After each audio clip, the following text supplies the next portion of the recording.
Shalom, selamat malam Bapak. Terima kasih atas waktu dan kesempatannya.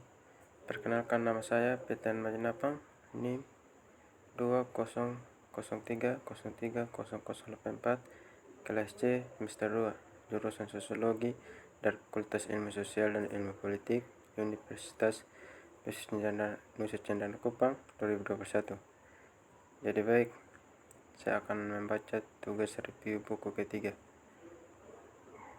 Yang pertama, Karl Marx dalam kurung 1818 sampai 1883.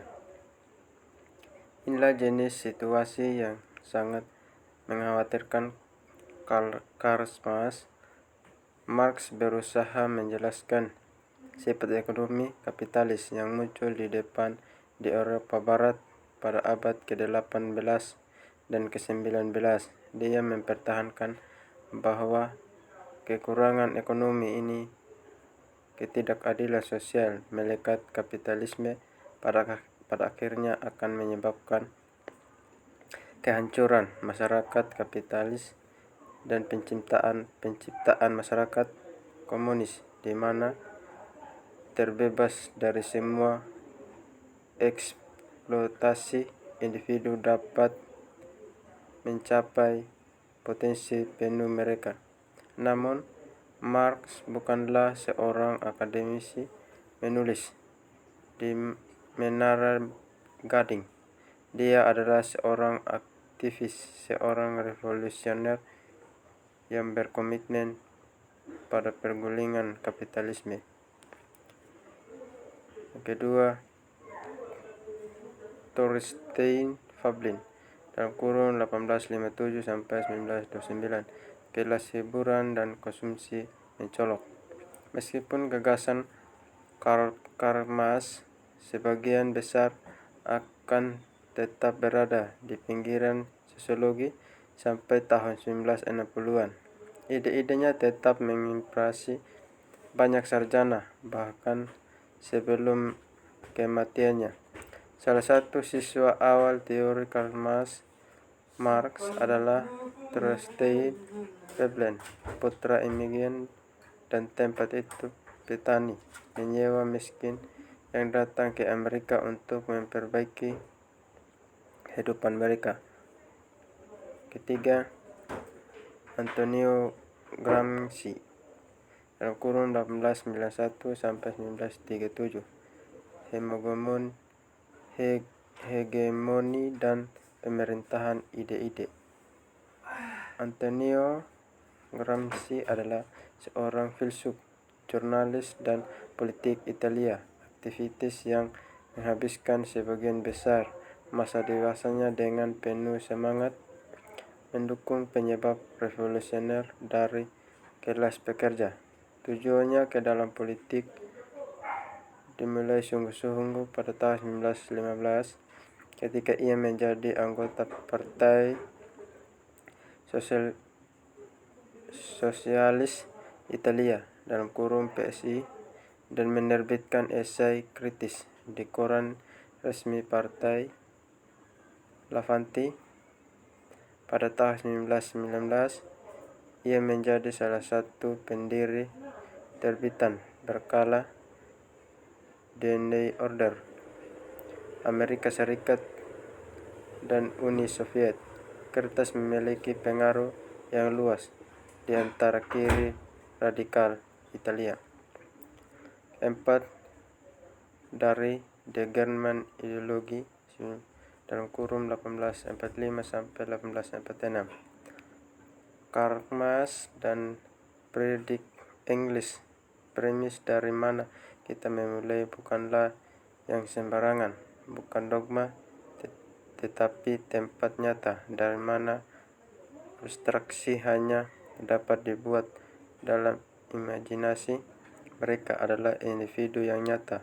Aktivitas mereka dan kondisi material di bawahnya diproduksi oleh aktivitas mereka. Dengan demikian, tempat tersebut dapat diverifikasi secara murni, cara empiris. Premis pertama dari seluruh sarjana manusia tertentu saja adalah keberadaan kehidupan individu manusia. Yang kelima, pengantar ekonomi dan filsafat manuskrip tahun 1844. Dalam esai Alienated Labor diambil dari Ekonomi and Philosophy Manuscript of dalam kurung 1844. Marx meneliti kondisi ketersaingan atau persaingan. Bagi Marx, alienasi melekat dalam kapitalisme karena proses produksi dan hasil kerja kita menghadapkan kita sebagai pihak yang mendominasi kekuasaan. Itu tidak berasal dari kesadaran yang berakar dari agama seperti Hegel berargumen, tetapi dari kondisi material tempat kami menerapkan esensial kami kapasitas produktif. Karena bertentangan dengan pernyataan Hegel, Tuhan tidak menciptakan manusia dan ide-idenya. Keenam, pengantar Manifesto Komunis. Pada tahun 1847, Liga Komunis, sebuah asosiasi yang dibentuk oleh para pekerja radikal di 1836, menugaskan Karl Marx dan Engels untuk menulis traktat politik yang menguraikan program organisasi. Hasilnya adalah komunis yang sekarang terkenal manifesto, juga disebut The Manifesto of the Communist Party, yaitu Anda akan dibaca di bawah berbeda dengan bacaan lain dalam volume ini. Manifesto adalah sebuah karya pemusuhan yang sengaja dimaksudkan untuk menginspirasi kesetiaan kepada penyebab gerakan, meskipun itu hanya berdampak kecil pada saat diterbitkan pada tahun 1848. Tidak lama kemudian, para pekerja dan petani melancarkan pemberontakan di sebagian besar Eropa.